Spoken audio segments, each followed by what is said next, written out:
Okay, if I can have your attention, please, here in the Media Center at Las Vegas Motor Speedway, we have a very special announcement that we'd like to bring forth today. And first of all, I will introduce our folks that are up front here. To my right, Jim Obermeyer is the Managing Director of Brand and Consumer Marketing for NASCAR. Terry Stripling is President of 1080 Education. Kiera Fisher is 1080 Education student from nearby Legacy High School. Bobby Hutchins is the Director of Competition for Stewart Haas Racing. And Ryan Newman is the driver of the number 39 U.S. Army Chevrolet for Stewart Haas Racing and currently ranked in the top 10 in the NASCAR Sprint Cup Series championship point standings. So there's some exciting news for us to share, and at this time I'll turn it over to Jim Obermeyer. Good afternoon. We're very excited about the partnership that we've just engaged in with 1080 Education. This is a partnership that helps get both NASCAR and continues 1080's already success in getting into the schools to teach science, math, engineering, and technology, STEM. I'm sorry, science, technology, engineering, and math. I got to get my acronym correctly. The program itself is a dynamite program that uses remote control cars at 1/10 ratio to the cars that we have on track. They allow for a lot of the setups and configurations from downforce all the way through camber setup, the same way our teams participate. And we felt that this was a great way to introduce ourselves into the schools in a way that separates us from all the other leagues and sports who are typically in there around agility and athleticism. This is something that really is part of the education curriculum and helps teach a much needed territory for our youth today. So, thank you, Jim. And Terry, tell us why a relationship with a big sports organization like NASCAR works for 1080. Right. Not just any sports organization, just NASCAR actually. The math and science concepts that students like Kiera all over the country are learning, every single one of them is actually illustrated on the track every week. When the race cars are out there, the students can look out and see engineers in war wagons looking at data, making decisions. And from an engineering perspective, that's very exciting. It creates a bunch of heroes for engineers.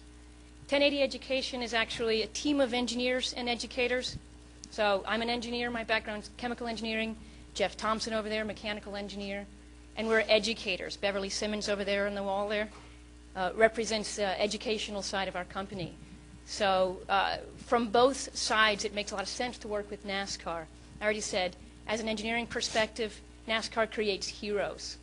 So the students like Kiera look out on the racetrack every week and they see guys in the war wagon making their decisions, crunching numbers.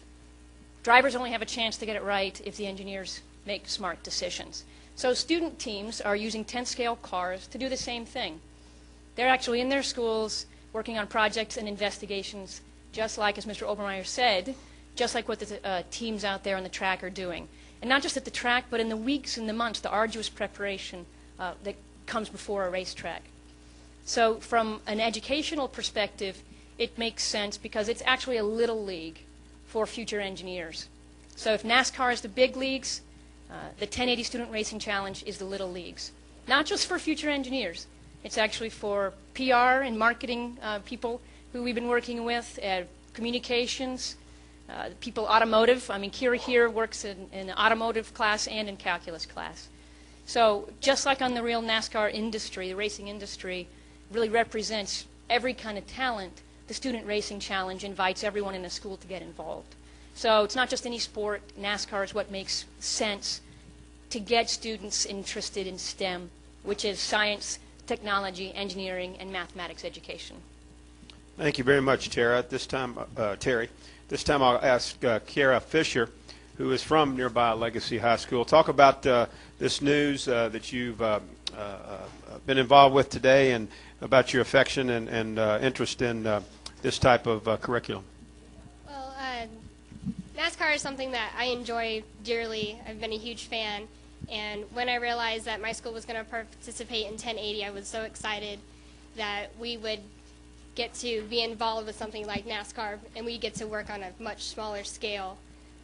Like I said before, that we get to build our own cars, and we kind of act like our own little pit crew, and we design our cars to run on different tracks and see what is the best. And with this program, it allows us to bring science into the classroom and work with our cars in a way that is much more fun than working from a textbook. Thank you very much. And Bobby Hutchins, you've been in the sport a while, and certainly know the importance of keen engineers and what it takes to help put together a winning race team. And talk about this program and the impact you think that it can have down the road for the sport. Well, just seeing the enthusiasm on the students out there as we were out talking to them doing the Q&A was great. And like we talked to them about, there's jobs in our sport for engineers and technology type people, and hopefully Ron and I give them a goal out there a while ago that, hey, they get that resume done, they get through college, do the right things, participate in these programs, learn a little bit about our sport. At the end of the day, hopefully maybe we can hire some of these kids into our race teams. And you know, that's a dream, that's a goal. That's the same thing Ron and I had when we were kids in racing. For me, it was a long time ago, and we weren't fortunate enough to have a program like 1080. So I'm pretty excited to see that, and hope that these kids will eventually come from grassroots into our world, basically. Thank you, Bobby. And Ryan, as a racer and student of the sport, talk about this relationship now that NASCAR has with 1080. I just really like the fact that it's hands-on. I mean, there's a time to study, and there's a time to read, and there's a time to apply all those things to a piece of paper. But when you take the opportunity to do it hands-on as a group, I think you become a better team. And doing what they're doing with the 10 scale cars is something that I did on a personal level back when I was their age. I had my own little slot cars. I had my own little RC cars. I rebuilt them. I try to make them go faster, try to make them turn better, all those types of things. But I didn't do it as a group, and I think when you do it as a group, you learn the people skills to do bigger and better things. And just proud to represent the engineering group of the whole program, the engineering side of it, understanding the math and the physics and the sciences that make a difference. And I think that those things are obviously very important in what we do out there on the racetrack. So it's extremely important, not just if they want to be involved in NASCAR, but whatever they do in the rest of their life. Racing a 10 scale RC car will have an impact on the rest of their career, the rest of their life, the rest of their profession. Thank you very much. Now we've got time to take a few questions. If anyone has a question of our panel up here regarding the announcement and the new relationship with 1080, please raise your hand and we'll bring the wireless mic around to you. Any questions? Right here, Reed has one. If we could bring Reed the mic there, Savannah. Yes, Reed Spencer with Sporting News. Just wondered if there was any interface between this program and the Science of Speed, which was developed through the National Science Foundation. Well, actually, if you've seen the Science of Speed, then you know Deandra Leslie Pilecki, Dr. Deandra. We've actually been colleagues together, and we actually introduced Deandra to some of the people that she knows here in the sport. So 1080 does have a relationship with the National Science Foundation. So they actually are looking right now at getting involved deeply with this program and piloting actually here in California. So 1080 has a relationship with National Science Foundation and with Deandra, who is the MC there. Anyone else have a question? Claire has one, and then Bob Pockris. Let's get Claire the mic, then we'll go to Bob Pockris. And then we might have these fine folks pose for a photo, and then I might ask Ryan Newman to stick around for a couple minutes and do his top 10 driver media. Go ahead, Claire. Can you guys just talk about the long time in coming of this? I remember Ryan talking about how he thought there should be more emphasis on education when he first came in the series years ago. And I wonder how long you think this is in coming that we're putting attention on this in this way and using NASCAR. Well, this relationship has been ongoing now for about a year as we've been planning and looking at options on how we'd like to enter the school and be in front of students. It was probably and certainly more accelerated after folks like Bush and Winston vacated the sport from their sponsorship position with two 18-plus or 21-plus categories in terms of age. As the entitlement partners for so many years, we had not focused and chosen not to focus on youth as a target. So now in the third year of Nationwide, having taken over for the Bush Series, we're in a great position where we can actually enter schools, feel comfortable that that we've got good brands that will extend that way.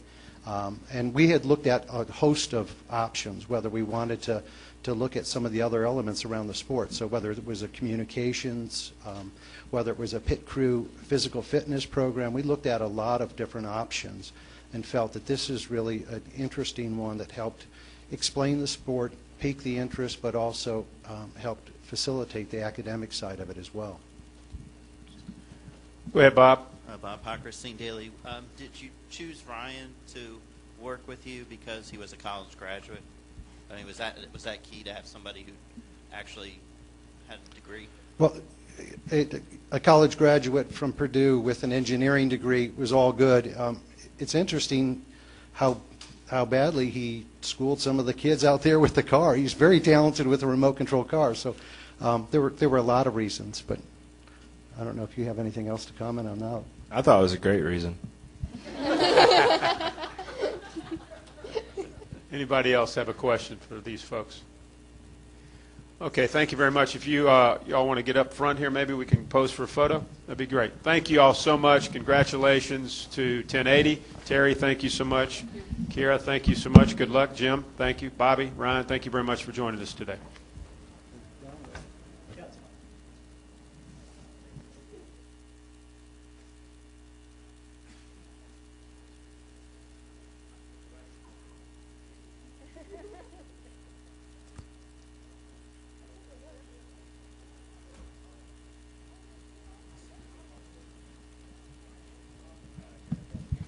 Okay, Ryan is going to stick around here for a couple minutes before we get out there for qualifying.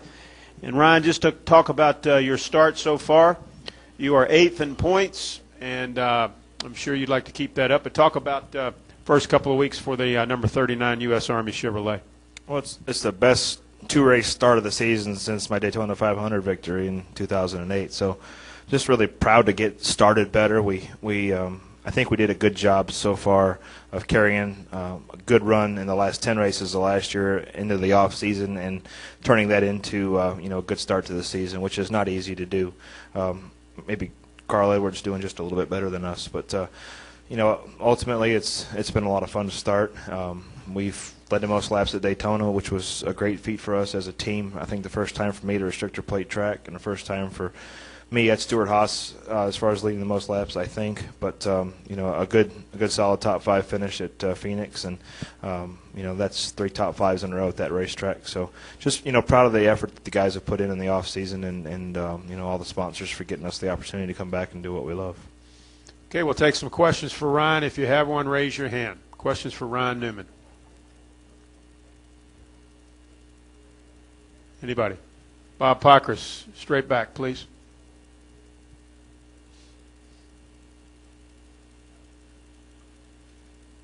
Did you feel, or did you get any sense for what the new nose will do at Phoenix, or is this the first week that you'll really be able to tell a difference? I honestly haven't noticed any difference in the way the car drives aerodynamically or physically as far as hitting the racetrack. This new nose compared to the old nose. So this new nose is supposed to be more rigid, but in saying that, I wouldn't have known any different whatsoever. I don't know many drivers that I've talked to that would say anything any different. Question right here for Mr. Mike Mulhern. Mike Muller and MikeMulhern.net. There are a lot of crashes that have gone on the first couple of races. Early in the race, I mean, we see Carl Edwards and Kyle Busch doing something at the front of the pack. I know there's a lot more intensity right now, but a lot of drivers just don't seem to be thinking out there. I mean, the race lasts like 3 hours or 4 hours or whatever it is, and you don't win it in the first 50 laps. Is there a dynamic I'm missing? Is it doesn't mean you can't try, though. I mean, it's like when you know there's going to be 185,000 people, whatever, leave the racetrack on Sunday, but we're all going to try to get to the airport first. We know there's going to be traffic, but we still try to do it fast, right? We still honk our horns. We still cut people off. It's just the way it is. Honestly, I mean, I don't know what happened. I don't know if it was having Saturday just qualifying and more time to think about the race. I honestly think that what happened was NASCAR announcing the mandatory caution at 40, changed the strategy for some teams, and we saw some guys that didn't pit stayed out, and guys that were running up front in turn were running 15th, and were trying to get everything back in the first couple laps. It felt like green, white, checkered restarts at Martinsville or Richmond or Daytona, for that matter, at times. Every restart we had there at Phoenix for the first 5 or 6. I mean, it was literally crazy. I don't know how we didn't have more crashes than what we did. I mean, the big crash that happened was because the tailpipes cut down a tire, which just was kind of a freaking instance, I guess you could say. But you know, it was chaotic. Was probably the best word you could use to describe the racing for the first 65 laps. Why should we or why shouldn't we? I guess it's the same question, isn't it?